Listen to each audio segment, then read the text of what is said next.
This seemed a similar situation,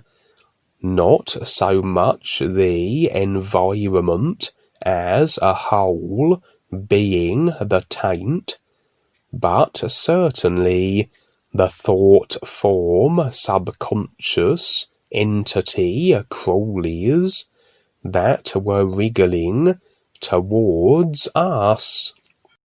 Allowing them to make contact with us would be akin to agreement as to their nature, to allow them to incorporate into ourselves. My real awareness could clearly see the potentiality of this, and so the option to allow this or not was my free will to decide. Obviously, deciding to not take on any unnecessary subconscious taints before returning back to the conscious part of this person's physical vehicle, we retreated and re-entered the house from the back garden. Due to the nature of the construction of the self, these subconscious critters should have been unable to trespass beyond the subconscious back garden unless, of course, they had been unearthed, laid bare, exposed, and confronted, which is, of course, part of our process of awareness, to become aware of the complete construction of our created personal selves, and then able to decide on the release of these tap lines that have been up until now unconscious. If we release all tap lines, we are no longer bound to creation through cause and effect. We are now free to choose any position we like within life without being resigned to positions and experiences through unconscious tap lines, which are agreement decisions locked in place that hold us to certain positions and experiences. We can't release a cemented, continuous agreement decision unless we can identify its particulars after all. Then we can decide to keep it or release it. But here, these crawlies had followed us from the subconscious into the conscious part of the house, as though it was their free reign to do so, unhindered, and retaining their intentions to latch themselves onto us, if given the chance. Given the circumstances, we might well have abandoned the house, but my real awareness felt it prudent to at least trap and contain these subconscious crawlies into a part of the personal conscious house we now were in, not just in the interests of my safety and that of my little goblin friend, but perhaps to protect the individual whose house this was. For surely to confront and face the personal self and all its unconscious demons is quite the step to take,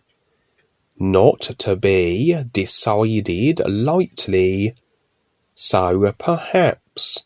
this breach of the subconscious here had me deciding to protect the individual whose house this was. I was effectively operating as an extra subconscious censor, as it were, blocking the subconscious creatures from becoming known to this individual. Perhaps this is an indication of how, as the creational simulator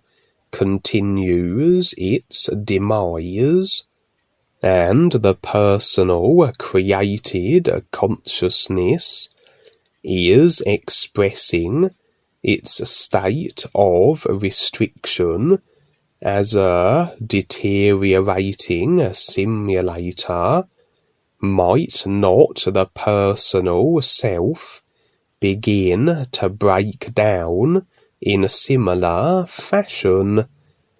perhaps even without an individual choosing to face their subconscious? They may find themselves facing it anyway, as everything in a deterioration breaks down the separation between the conscious and subconscious parts of each individual. Utilizing prophetic texts as references that speak of end-time phenomena or end simulator phenomena, we see a consistent mention of demons roaming the earth. Perhaps this is an atypical end of simulator occurrence, as the lower astral and the physical perhaps are no longer so separated in their vibrational states when simulators begin to implode, that allows for astral creatures to roam on the physical.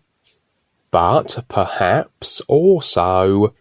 we may see manifestations of these subconscious thought forms as they break free from their confinement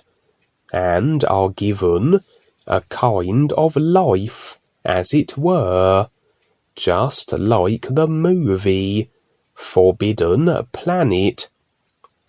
I'm uncertain what the juice was that this goblin creature required, but he seemed to mean no harm, and was causing none through his consuming and seeking of it in the personal selves he found here, and it seemed that the reason he couldn't find any was related to the absence of the individual who, due to them very much being a personal self-orientated and focused person only, should have been home. It seemed that if the individual whose personal self-house this was present, this goblin would have received his drink,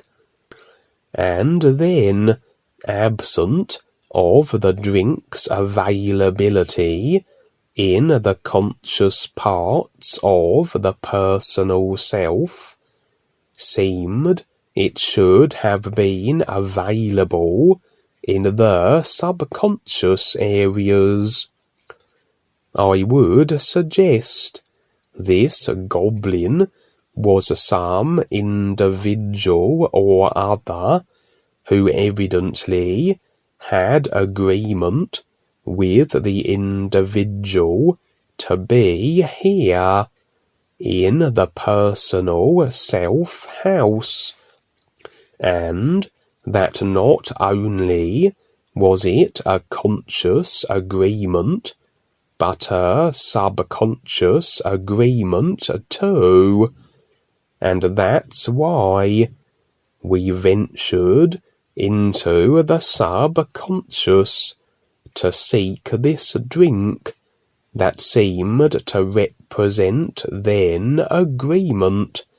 between this creature and the individual whose house this was, a subconscious agreement that indicated perhaps a long-standing agreement to this creature that spanned who knew how many lifetimes. I had the notion that through the various subliminal, subconscious programming that is ever bombarding humanity, this does very much facilitate agreement to all kinds of influences, and not just agreements to the rep systems of control, but agreements also to the presence of entities, demonic beings, and who knows what else, maybe even inadvertent and unforeseen agreements to creatures like this, innocent enough beings that are bouncing around creation on the real side, that are perhaps lonely and just as bewildered as any other unaware individual, that perhaps seeks friendship, and knowing how to take advantage of these subliminal agreements that they can almost piggyback onto and have a degree of companionship of their own. This goblin creature, and maybe others like him, certainly mean no harm, and their latching onto individuals is not for ill-intended purposes, unlike entities and such. For entities, reptilians, etc., deliberately secure agreement and tapline from the astral level, their association with the individual aligning them with the lower astral, etc. So, as it seems, this goblin creature has found a means to enter an individual's real side experience through agreements gleaned through the control system subliminals, perhaps, and his usual receiving of this drink in the houses he visits is a demonstration of this agreement, of being at liberty to enter the personal self-house, but only be afforded this drink of agreement if the person is home. This unexpected absence of the individual perplexed the goblin as much as it did myself, and suggests that the owner of the house, the individual, is absent from their personal vehicle. Could this be a successful stealing of a vehicle? Has the individual been displaced somehow and forced into a transition from the physical to the real side,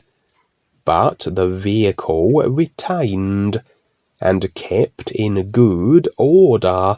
to receive maybe a new host? Is this perhaps even a cloned body that I entered, thinking it was the actual individual,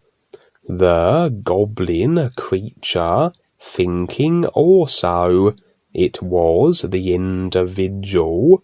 it had become emotionally attached with, but actually an empty vessel awaiting the receiving of another individual?